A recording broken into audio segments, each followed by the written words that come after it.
नमस्कार, ये आकाशवाणी पटना है। अब आप संजीव कुमार वर्मा से प्रादेशिक समाचार सुनिए। पहले मुख्य समाचार। मोतिहारी, बेतिया, पटना और खगड़िया में भारी बारिश से जनजीवन प्रभावित। मौसम विभाग ने अगले 24 घंटों के दौरान सुपौल, किशनगंज और बेगूसराय सहित कई जिलों में भारी बारिश का अलर्ट जारी किया। केंद्रीय कृषि मंत्री शिवराज सिंह चौहान ने कहा, जीएसटी की दरों में कमी से ट्रैक्टर और अन्य मशीनें काफी सस्ती हो जाएंगी। निर्वाचन आयोग ने 6 सालों से चुनाव नहीं लड़ने वाली 474 पार्टियों को राजनीतिक दलों की सूची से हटाया। और मुख्यमंत्री नीतीश कुमार ने राजगीर में पहली बार आयोजित हीरो एशिया कप की विजेता भारतीय हॉकी टीम के खिलाड़ियों को 10-10 लाख रुपए की सम्मान राशि और प्रशस्ति पत्र से सम्मानित किया। अब समाचार विस्तार से। प्रदेश में मानसून की सक्रियता से बारिश का सिलसिला जारी है। आज पटना समेत कई जिलों में तेज बारिश से कई इलाकों में पानी भर गया है। मौसम विभाग से प्राप्त जानकारी के अनुसार मोतिहारी में सबसे अधिक 82.2 मिलीमीटर बारिश रिकॉर्ड की गई। वहीं बेतिया में 56.8 और पटना में 41 मिलीमीटर बारिश हुई है। पटना से हमारे संवाददाता ने बताया है कि कई घंटे हुई बारिश से निचले इलाकों में जनजीवन अस्त व्यस्त हो गया है।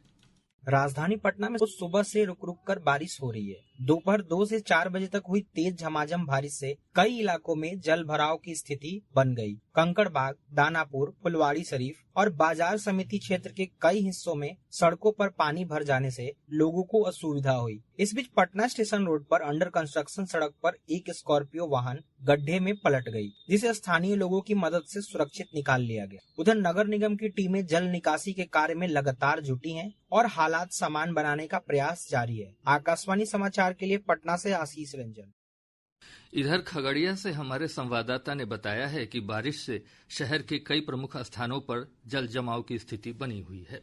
खगड़िया जिला में हुई भारी बारिश के बाद शहर के निचले इलाकों में कई फीट तक पानी भर जाने से बाढ़ जैसे हालात बन आए हैं। वहीं परबत्ता, गोगरी, बेलदौर और खगड़िया के बाढ़ प्रभावित निचले इलाकों में भी नदियों के जलस्तर में वृद्धि से लोगों की परेशानी बढ़ गई है। पिछले 2 दिनों से हुई भारी बारिश से खगड़िया अनुमंडल कार्यालय और वाणिज्यकर कार्यालय समेत शहर के कई प्रमुख सड़कों पर जल जमाव से जनजीवन अस्त व्यस्त हो गया है। प्रभावित लोगों ने जिला प्रशासन से जल निकासी की मांग की है। आकाशवाणी समाचार के लिए खगड़िया से प्रभात सुमन। पश्चिम चंपारण में लगातार हो रही बारिश और गंडक बराज से छोड़े गए पानी के कारण नौतन बैरिया प्रखंड के मंगलपुर, काला भगवानपुर व शिवराजपुर पंचायत के कुछ हिस्सों में बाढ़ का खतरा मंडराने लगा है। सारण से हमारे संवाददाता ने बताया है कि आज हुई बारिश से कई इलाके जलमग्न हो गए हैं। आज सारण के छपरा में भारी बारिश और गंगा सरयू नदियों के बढ़ते जलस्तर से बड़े पैमाने पे जलजमाव हुआ है। सलेमपुर, मौना चौक, नगर निगम, कलेक्ट्रेट परिसर समेत कई इलाकों में पानी भर गया है। शहर के निचले इलाके जैसे साहेबगंज बाजार, सोनार पट्टी, रावलटोला और दहियावा प्रभावित हुए हैं। कई लोग सुरक्षित स्थानों की ओर पलायन कर रहे हैं। छपरा बलिया रेलखंड पर भी बाढ़ का खतरा बना हुआ है। प्रशासन राहत कार्यों में सक्रिय है और लोगों से सतर्क रहने की अपील की गई है। आकाशवाणी समाचार के लिए छपरा से पवन कुमार सिंह। केंद्रीय कृषि मंत्री शिवराज सिंह चौहान ने कहा है कि जीएसटी दरों में कटौती का सीधा लाभ किसानों को मिलना चाहिए। श्री चौहान ने आज नई दिल्ली में कृषि मशीनरी के प्रतिनिधियों के साथ बैठक में निर्देश दिया कि वे किसानों को ट्रैक्टर और अन्य खेती के उपकरणों पर 22 सितंबर से जीएसटी छूट उपलब्ध कराएं। श्री चौहान ने इस बात पर जोर दिया कि जीएसटी दर को 12 या 18% से घटाकर 5% करने से ट्रैक्टर और मशीनरी काफी सस्ते हो जाएंगे।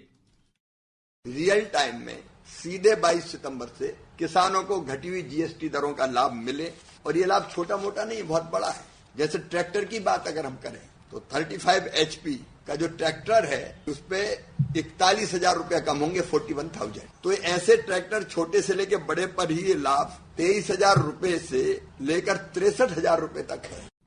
उपभोक्ता कार्य, खाद्य और सार्वजनिक वितरण मंत्रालय ने जीएसटी की नई दरों को देखते हुए संशोधित परामर्श जारी किए हैं। एक रिपोर्ट।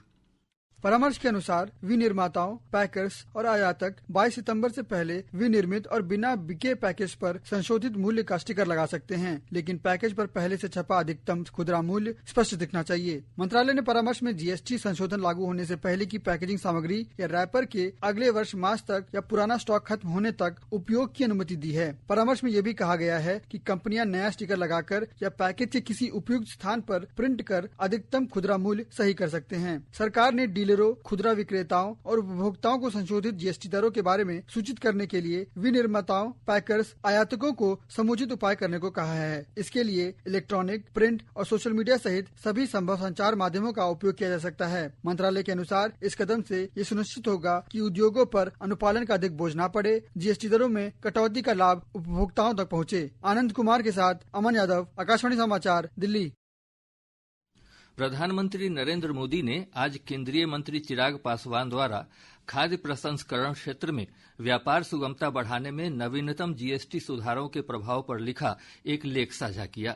एक सोशल मीडिया पोस्ट में श्री मोदी ने कहा कि रोजमर्रा के खाद्य पदार्थों और पैकेजिंग पर दरें कम होने से किराने का सामान ज्यादा किफायती हो जाएगा।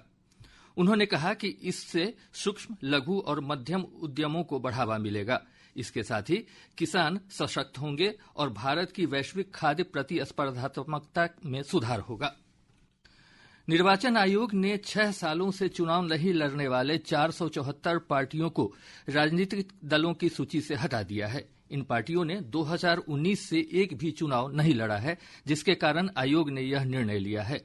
आयोग ने पिछले महीने भी 334 पंजीकृत गैर मान्यता प्राप्त राजनीतिक दलों को सूची से हटा दिया था। इस तरह आयोग अब तक पिछले 2 महीनों में 808 पार्टियों को सूची से बाहर कर चुका है। आयोग ने बताया कि 359 ऐसे पंजीकृत गैर मान्यता प्राप्त राजनीतिक दलों की पहचान की गई है, जिन्होंने पिछले 3 वित्तीय वर्षों में निर्धारित समय अवधि में अपने वार्षिक लेन देन जमा नहीं किए हैं। ये देश भर के 23 विभिन्न राज्यों और केंद्र शासित प्रदेशों से हैं। भाजपा के वरिष्ठ नेता रविशंकर प्रसाद ने चुनाव आयोग पर मतदाताओं के नाम हटाने और अनियमितताएं बरतने का आरोप लगाने के लिए कांग्रेस नेता राहुल गांधी की कड़ी आलोचना की है। आज पटना में संवाददाताओं से बात करते हुए श्री प्रसाद ने राहुल गांधी पर तथ्यों को तोड़ मरोड़ कर पेश करने का आरोप लगाया। मित्रों, राहुल गांधी को हो क्या गया है? कितना झूठ बोलेंगे, कितना तथ्यों को तोड़ मरोड़ कर रखेंगे। मैं इससे कड़े शब्दों का प्रयोग कर सकता हूं, लेकिन राहुल गांधी जी न वो मेरे संस्कार है न मेरी पार्टी के संस्कार है। लेकिन देश के लोकतंत्र को आप धोखा दे रहे हैं। लेकिन कल जो बोले हैं वो तो कमाल बोल दिए। भारत के मुख्य निर्वाचन आयुक्त की बार बार तस्वीर दिखा रहे थे। चुनाव आयोग अपने को डिफेंड करेगा, मुझे कुछ नहीं कहना है। लेकिन जो ज्ञानेश कुमार आज से कुछ महीना पहले बने चीफ इलेक्शन कमिश्नर, उनको 23 के चुनाव से आप उन पर आरोप लगा रहे हैं, उनकी फोटो दिखा रहे हैं, क्या मतलब है? उप मुख्यमंत्री सम्राट चौधरी ने कांग्रेस नेता राहुल गांधी के चुनाव आयोग पर लगाए गए आरोपों को बेबुनियाद बताया है। श्री चौधरी ने आज पटना में कहा कि लोकतंत्र को कुचलने वाली पार्टी की ओर से एक संवैधानिक संस्था पर तथ्यहीन आरोप लगाना शोभा नहीं देता। राहुल गांधी जी कभी कहते हैं हाइड्रोजन बम लाए, कभी कहते हैं परमाणु बम लाए, और सब जो है छुरछुरिया बम निकल जाए। अरे उनकी सरकार है। 2 साल पहले कर्नाटक में इलेक्शन कमीशन ने वहाँ की सरकार, जहाँ कांग्रेस पार्टी की सरकार है, उसको जांच के लिए दिया। आज तक जांच पूरा नहीं की। और जहाँ तक लोकतंत्र की बात है, कांग्रेस पार्टी के मुंह से अच्छी नहीं लगती है। जिस कांग्रेस ने, अरुण सिन्हा जी यहाँ खड़े हैं, अरुण सिन्हा जी राजनीति में यदि आज 5 टर्म से एमएलए हैं, तो उसका कारण यही है कि जेपी आंदोलन में इनको जेल में डाला गया था। तो शर्म लगना चाहिए कि कांग्रेस पार्टी। प्रादेशिक समाचार आप आकाशवाणी पटना से सुन रहे हैं। ताजा समाचारों के लिए आप हमारे x handle AIR News_ Patna पर जा सकते हैं। सेवा और सुशासन अर्थात जन सेवा और सुशासन के मंत्र से प्रेरित होकर प्रधानमंत्री नरेंद्र मोदी के नेतृत्व में सरकार परिवर्तन और प्रगति लाने के लिए अथक प्रयास कर रही है। हमारी विशेष श्रृंखला सेवा पर्व में आज हम बता रहे हैं कि कैसे मोदी सरकार ने जनजातीय समुदायों को सशक्त बनाया है और उनके जीवन स्तर में सुधार किया है। भारत में विविध जनजातियां रहती हैं। इनकी संख्या 10 करोड़ 45 लाख से ज्यादा है, जो देश की कुल जनसंख्या का लगभग 8.6% है। प्रधानमंत्री नरेंद्र मोदी के नेतृत्व में जनजातीय समुदायों के प्रति सकारात्मक दृष्टिकोण के कारण उनका सशक्तिकरण हुआ है। सरकार द्वारा शुरू की गई कई प्रमुख योजनाओं में अनुसूचित जनजातियों के लिए विकास कार्यों का बजट 2013-14 से अब 5 गुना तक बढ़ गया है। प्रधानमंत्री जनजाति आदिवासी न्याय अभियान विशेष रूप से कमजोर जनजातीय समूहों के लिए न्याय, सम्मान और उत्थान का एक शक्तिशाली मिशन बन गया है। साथियों, आदिवासी कल्याण हमेशा से एनडीए सरकार की प्राथमिकता रहा है। जनजातीय समाज की पढ़ाई, कमाई और दवाई, इस पर हमारी सरकार का बहुत जोर है। ये पहल 11 राज्यों और एक केंद्र शासित प्रदेश के 75 समुदायों के जीवन में बदलाव ला रही है। इससे 47 लाख से अधिक जनजातीय लोग लाभान्वित हो रहे हैं। इस योजना के लिए 24,000 करोड़ रुपए की राशि आवंटित की गई है। धरती आबा जनजातीय ग्राम उत्कर्ष अभियान 17 विभिन्न मंत्रालयों द्वारा लागू किया जा रहा है। इस योजना का उद्देश्य स्वास्थ्य तथा शिक्षा सुविधाओं तक पहुँच में सुधार करना और आजीविका के अवसर प्रदान करके 63,000 से अधिक गाँवों में आधारभूत सुविधाओं की कमी को पूरा करना है। इससे लगभग 5 करोड़ आदिवासी लोगों को लाभ मिलेगा। समाचार कक्ष से कनकलता। प्रधानमंत्री नरेंद्र मोदी के सेवा, सुशासन और गरीब कल्याण के 11 साल पूरा होने पर पीआईबी की ओर से नवादा में चित्र प्रदर्शनी और जागरूकता कार्यक्रम का आज समापन हो गया। इस अवसर पर नवादा के सांसद विवेक ठाकुर ने चित्र प्रदर्शनी का निरीक्षण करते हुए कहा कि प्रधानमंत्री नरेंद्र मोदी के नेतृत्व में देश तेजी से तरक्की कर रहा है। मुख्यमंत्री नीतीश कुमार ने राजगीर में पहली बार आयोजित हीरो एशिया कप की विजेता भारतीय हॉकी टीम के खिलाड़ियों और प्रशिक्षकों को आज पटना में सम्मानित किया। मुख्यमंत्री ने प्रत्येक खिलाड़ियों, मुख्य प्रशिक्षक और सहायक प्रशिक्षकों को 10-10 लाख रुपए और सपोर्टिंग स्टाफ को 5-5 लाख रुपए की सम्मान राशि और प्रशस्ति पत्र से सम्मानित किया। बिहार कांग्रेस विधायक दल के नेता शकील अहमद खान ने राहुल गांधी के जनरेशन जेड पर प्रतिक्रिया देते हुए कहा कि उन्होंने जनता के सामने सच्चाई सामने रखी है। श्री खान ने कहा कि भूखमरी, बेरोजगारी और पलायन जैसी समस्याओं का सामना कर रहे युवाओं के हित में बात करना विपक्ष का हक है।